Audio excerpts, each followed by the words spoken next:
জীবন চালাতে পারছিলেন না বলে, সংসার চালাতে পারছিলেন না বলে ঢুকে ঢুকে শেষ হয়ে যাচ্ছিলেন বলে কিন্তু রাস্তায় নেমে গুলি খেয়েছিলেন। কিন্তু আমরা দেখলাম যে তাদের জীবনের কোনো পরিবর্তন হলো না। আলটিমেটলি আবার ওই সেই পুরনো সরকারের আমলের মতো কর চাপিয়ে দেওয়া, ভ্যাট চাপিয়ে দেওয়া, জনগণের জীবনকে আরো বেশি অতিষ্ঠ করে তোলা, সেই একই পথে হাঁটছে সরকার। এবং সে কারণে আমরা বলছি যে ভ্যাট অন্তত ভ্যাট আলাদা ভ্যাট চাপানোটা কোনোভাবেই গ্রহণযোগ্য না। এটাই তো কথা, যে আমরা আশা করেছিলাম যে নতুন যে সরকার আসবে প্রথম যে কাজটা তারা করবে সেটা হচ্ছে সিন্ডিকেট ভাঙা। কিন্তু আমরা দেখতে পাচ্ছি যে বড় কোম্পানিগুলোর সামনে সরকার একেবারে নতজানু, এবং আমাদের যে অর্থ উপদেষ্টা তিনি প্রথমেই বলে দিলেন যে সিন্ডিকেট ভাঙা যাবে না।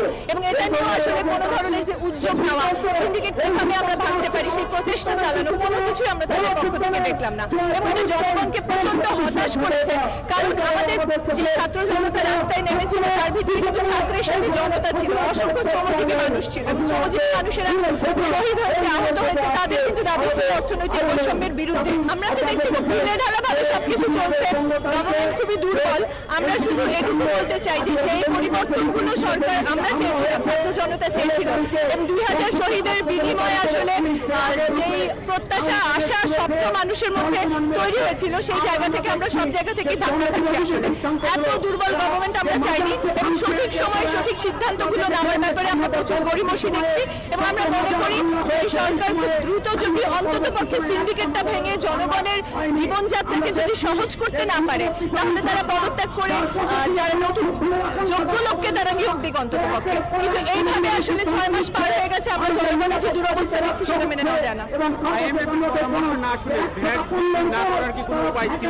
হ্যাঁ ছিল, কারণ IMF যে লোনটা দিয়েছে সেটা এতই নগণ্য, এটা 3 বছরে 4 বিলিয়ন।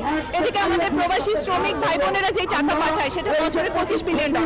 আপনি যদি হুন্ডি বন্ধ করতে পারেন, আমাদের ব্যাংকগুলোকে যদি আরো বেশি প্রবাসী শ্রমিক বান্ধব করতে পারেন, তাহলে IMF এর এই লোনের অনেক অনেক বেশি গুণ টাকা অফিসিয়াল চ্যানেলে ঢোকানো সম্ভব। এটা অর্থনীতিবিদরাও বলছেন যে এভাবে IMF এর লোনটা দিয়ে আসলে কোনো ধরনের পরিবর্তন সম্ভব না। আমাদের প্রবাসী শ্রমিক ভাই বোনেরা এর চেয়ে বেশি টাকা পাঠাচ্ছে। IMF এর লোনটা কেন, এই লোনের জন্য আমরা জনগণের উপর কেন এইসব অযৌক্তিক খরচ পাবো?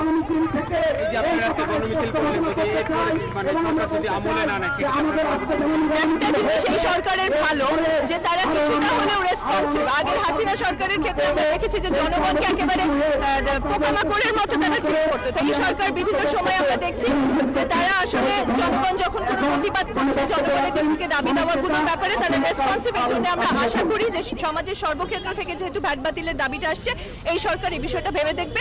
কারণ এই ভ্যাট চাপিয়ে দিয়ে আসলে রাজস্ব ঘাটতি কমানোর কোনো উপায় নেই। কারণ এই রাজস্ব ঘাটতি কমানোর জন্য আসলে NRB'র যে মাফিয়াগিরি চলে, যেভাবে আনঅফিসিয়াল চ্যানেলের ভিতর দিয়ে ভ্যাট কালেকশন হয়, সেটাকে আসলে প্রথমে অ্যাড্রেস করতে হবে। এইভাবে ভ্যাট চাপিয়ে রাজস্ব ঘাটতি মেটানো যাবে না।